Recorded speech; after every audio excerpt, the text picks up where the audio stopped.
Do auxílio-doença. O auxílio-doença será devido ao segurado que, havendo cumprido, quando for o caso, o período de carência exigido nesta lei, ficar incapacitado para o seu trabalho ou para sua atividade habitual por mais de 15 dias consecutivos. Não será devido o auxílio-doença ao segurado que se filiar ao regime geral de previdência social já portador da doença ou da lesão invocada como causa para o benefício, exceto quando a incapacidade sobrevier por motivo de progressão ou agravamento da doença ou da lesão. Não será devido o auxílio-doença para o segurado recluso em regime fechado. O segurado em gozo de auxílio-doença na data do recolhimento à prisão terá o benefício suspenso. A suspensão prevista no parágrafo 3º deste artigo será de até 60 dias, contados da data do recolhimento à prisão, cessado o benefício após o referido prazo. Na hipótese de o segurado ser colocado em liberdade antes do prazo previsto no parágrafo 4º deste artigo, o benefício será restabelecido a partir da data da soltura. Em caso de prisão declarada ilegal, o segurado terá direito à percepção do benefício por todo o período devido. O disposto nos parágrafos 2º, 3º, 4º, 5º e 6º deste artigo aplica-se somente aos benefícios dos segurados que forem recolhidos à prisão a partir da data de publicação desta lei. O segurado recluso em cumprimento de pena em regime aberto ou semiaberto terá direito ao auxílio-doença. O auxílio-doença será devido ao segurado empregado a contar do 16º dia do afastamento da atividade e, no caso dos demais segurados, a contar da data do início da incapacidade e enquanto ele permanecer incapaz. Quando requerido por segurado afastado da atividade por mais de 30 dias, o auxílio-doença será devido a contar da data da entrada do requerimento. Durante os primeiros 15 dias consecutivos ao do afastamento da atividade por motivo de doença, incumbirá a empresa pagar ao segurado empregado o seu salário integral.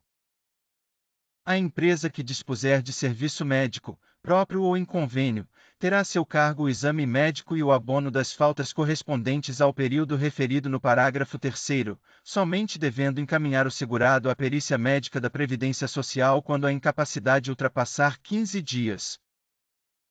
O segurado que durante o gozo do auxílio-doença vier a exercer atividade que lhe garanta subsistência poderá ter o benefício cancelado a partir do retorno à atividade.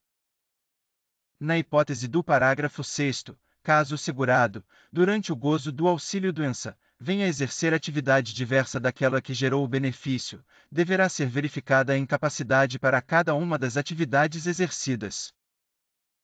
Sempre que possível, o ato de concessão ou de reativação de auxílio-doença, judicial ou administrativo, deverá fixar o prazo estimado para a duração do benefício. Na ausência de fixação do prazo de que trata o parágrafo 8º deste artigo, o benefício cessará após o prazo de 120 dias, contado da data de concessão ou de reativação do auxílio-doença, exceto se o segurado requerer a sua prorrogação perante o INSS, na forma do regulamento, observado o disposto no artigo 62 desta lei. O segurado em gozo de auxílio-doença, concedido judicial ou administrativamente, poderá ser convocado a qualquer momento para avaliação das condições que ensejaram sua concessão ou manutenção, observado o disposto no artigo 101 desta lei. O segurado que não concordar com o resultado da avaliação da qual dispõe o parágrafo 10 deste artigo poderá apresentar, no prazo máximo de 30 dias, recurso da decisão da administração perante o Conselho de Recursos do Seguro Social, cuja análise médica pericial, se necessária, será feita pelo assistente técnico-médico da Junta de Recursos do Seguro Social, perito diverso daquele que indeferiu o benefício. Ato do Ministro de Estado do Trabalho e Previdência poderá estabelecer as condições de dispensa da emissão de parecer conclusivo da Perícia Médica Federal quanto à incapacidade laboral, hipótese na qual a concessão do benefício de que trata este artigo será feita por meio de análise documental, incluídos atestados ou laudos médicos, realizada pelo INSS. O auxílio-doença, inclusive o decorrente de acidente do trabalho, consistirá numa renda mensal correspondente a 91% do salário de benefício, observado o disposto na seção 3ª, especialmente no artigo 33 desta lei.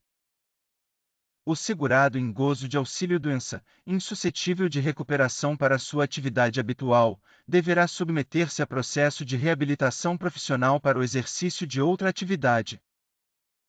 O benefício a que se refere o caput deste artigo será mantido até que o segurado seja considerado reabilitado para o desempenho de atividade que lhe garanta a subsistência ou, quando considerado não recuperável, seja aposentado por invalidez.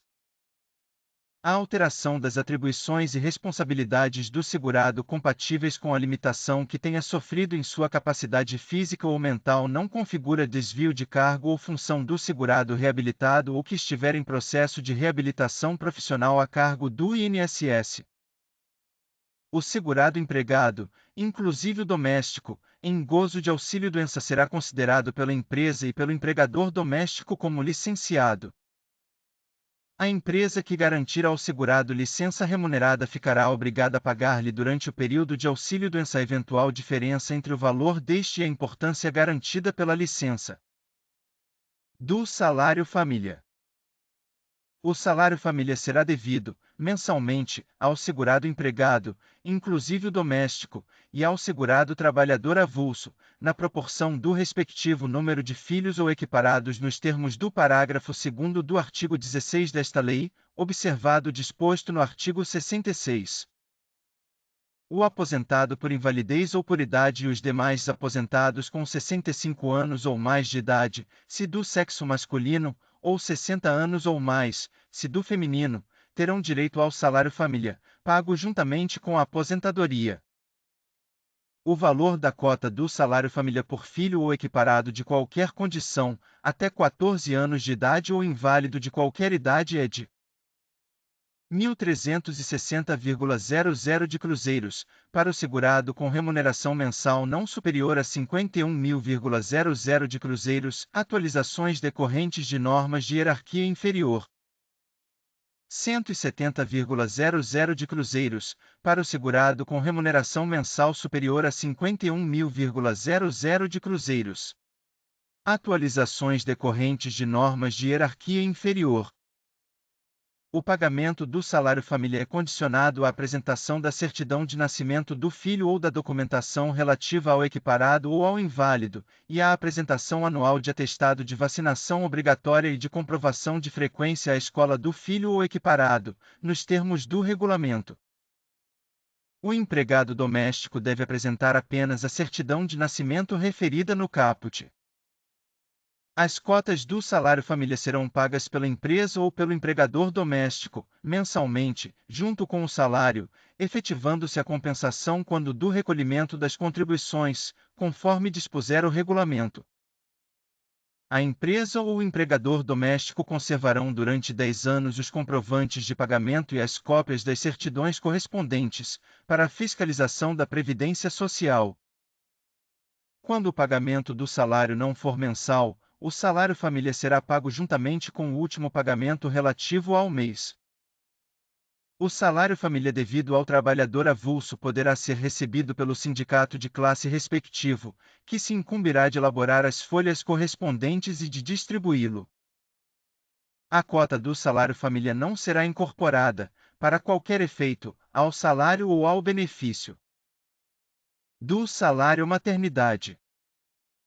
O salário-maternidade é devido à segurada da Previdência Social, durante 120 dias, com início no período entre 28 dias antes do parto e a data de ocorrência deste, observadas as situações e condições previstas na legislação no que concerne à proteção à maternidade. Ao segurado ou segurada da Previdência Social que adotar ou obtiver guarda judicial para fins de adoção de criança é devido o salário-maternidade pelo período de 120 dias. O salário-maternidade de que trata este artigo será pago diretamente pela Previdência Social. Ressalvado o pagamento do salário-maternidade à mãe biológica e o disposto no artigo 71b, não poderá ser concedido o benefício a mais de um segurado, decorrente do mesmo processo de adoção ou guarda, ainda que os cônjuges ou companheiros estejam submetidos a regime próprio de previdência social. No caso de falecimento da segurada ou segurado que fizer jus ao recebimento do salário-maternidade, o benefício será pago, por todo o período ou pelo tempo restante a que teria direito, ao cônjuge ou companheiro sobrevivente que tenha a qualidade de segurado, exceto no caso do falecimento do filho ou de seu abandono, observadas as normas aplicáveis ao salário maternidade. O pagamento do benefício de que trata o caput deverá ser requerido até o último dia do prazo previsto para o término do salário maternidade originário. O benefício de que trata o caput será pago diretamente pela Previdência Social durante o período entre a data do óbito e o último dia do término do salário maternidade originário e será calculado sobre a remuneração integral, para o empregado e trabalhador avulso. O último salário de contribuição, para o empregado doméstico. 1/12 da soma dos 12 últimos salários de contribuição, apurados em um período não superior a 15 meses, para o contribuinte individual, facultativo e desempregado, e o valor do salário mínimo, para o segurado especial. Aplica-se o disposto neste artigo ao segurado que adotar ou obtiver guarda judicial para fins de adoção. A percepção do salário maternidade, inclusive o previsto no artigo 71-b, está condicionada ao afastamento do segurado do trabalho ou da atividade desempenhada, sob pena de suspensão do benefício.